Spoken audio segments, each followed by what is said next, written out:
तो चलिए आज बात करते हैं भारत की एक बहुत ही जरूरी इन्वायरमेंटल पॉलिसी के बारे में। भारत स्टेज एमिशन स्टैंडर्ड्स आखिर ये है क्या और इनकी जरूरत हमें क्यों पड़ी, आइए समझते हैं। अच्छा, तो इन स्टैंडर्ड्स की कहानी शुरू होती है एक बहुत बड़ी प्रॉब्लम से, एक ऐसी हकीकत जिसे देश के सुप्रीम कोर्ट ने सबके सामने रखा। सोचिए, दुनिया के 20 सबसे पोल्यूटेड शहरों में से 15 भारत में थे। यह आंकड़ा अपने आप में बताता है कि कुछ बड़ा, कुछ डिसाइसिव करने का वक्त आ चुका था। इस पूरी कहानी को समझने के लिए हम इसे 6 हिस्सों में देखेंगे। शुरुआत करेंगे प्रॉब्लम से और फिर देखेंगे कि भविष्य में क्या है। इससे हमें पूरी जर्नी की एक क्लियर पिक्चर मिल जाएगी। तो सवाल यह था कि कोई देश इतने बड़े एयर पोल्यूशन क्राइसिस से निपटता कैसे है। इसका जवाब एक सिस्टमैटिक और टेक्निकल सोल्यूशन में छिपा था, और वो जवाब था ये स्टैंडर्ड्स। आसान भाषा में कहें तो ये वो नियम है जो तय करते हैं कि किसी गाड़ी के साइलेंसर से कितना और कौन सा धुआं बाहर निकल सकता है। और इन्हें सेट कौन करता है? सेंट्रल पोल्यूशन कंट्रोल बोर्ड, यानी सीपीसीबी। अब यह समझना जरूरी है कि यह सब रातों रात नहीं हुआ।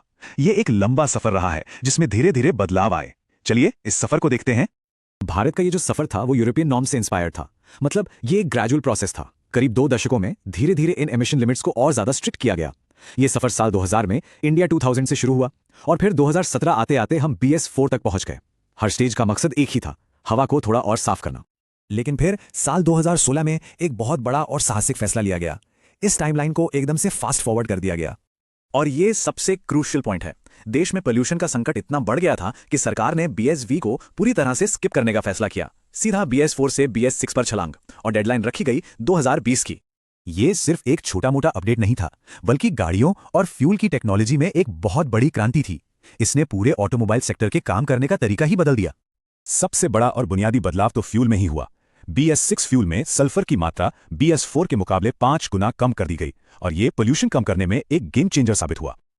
और ये टेबल तो सब कुछ साफ साफ दिखा ही रहा है। आप देखिए हर पोल्यूटेंट में कितना जबरदस्त रिडक्शन है, खासकर सल्फर और खतरनाक नाइट्रोजन ऑक्साइड में।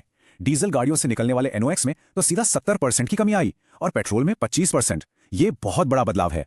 अब इन नंबरों को हासिल करने के लिए गाड़ियों में नई टेक्नोलॉजी लगानी पड़ी, जैसे कि DPF जो धुएं के बारीक कणों को पकड़ता है, SCR जो नाइट्रोजन ऑक्साइड को कम करता है, और OBD जो लगातार एमिशन सिस्टम पर नजर रखता है।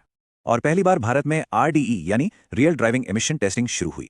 इसका मतलब ये कि अब गाड़ियों का एमिशन सिर्फ लैब में नहीं, बल्कि असली सड़कों पर असली ड्राइविंग कंडीशन में टेस्ट किया जाने लगा। ये ट्रांसपेरेंसी की तरफ एक बहुत बड़ा कदम था। जाहिर है इतना बड़ा और तेज बदलाव आसान नहीं था। इसके रास्ते में कई चुनौतियां आई, लेकिन इसके फायदे भी उतने ही बड़े थे। ये तरक्की की एक कीमत थी जिसे चुकाना जरूरी था। ऑटो इंडस्ट्री पर तो बहुत ज्यादा प्रेशर था। उन्हें R&D में भारी भरकम पैसा लगाना पड़ा, और अपने प्रोडक्ट्स को री इंजीनियर करने के लिए टाइम भी बहुत कम मिला। इसका असर हम सबने देखा। गाड़ियों की कीमतें बढ़ गईं, और हाँ, कंपनियों के लिए अपने पुराने BS4 स्टॉक को निकालना भी एक बड़ी चुनौती बन गया था।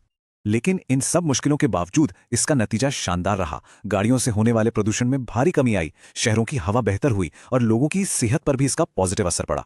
तो अब जब हमारे पास ये वर्ल्ड क्लास स्टैंडर्ड्स हैं, तो आगे क्या हमारी लड़ाई यहीं खत्म हो गई है, या ये बस एक नई शुरुआत है? देखिए, इन स्टैंडर्ड्स को लागू करना तो बस शुरुआत थी। असली काम है इसकी लॉन्ग टर्म सक्सेस को पक्का करना, और इसके लिए लगातार मॉनिटरिंग और एक मिशन मोड अप्रोच की जरूरत होगी।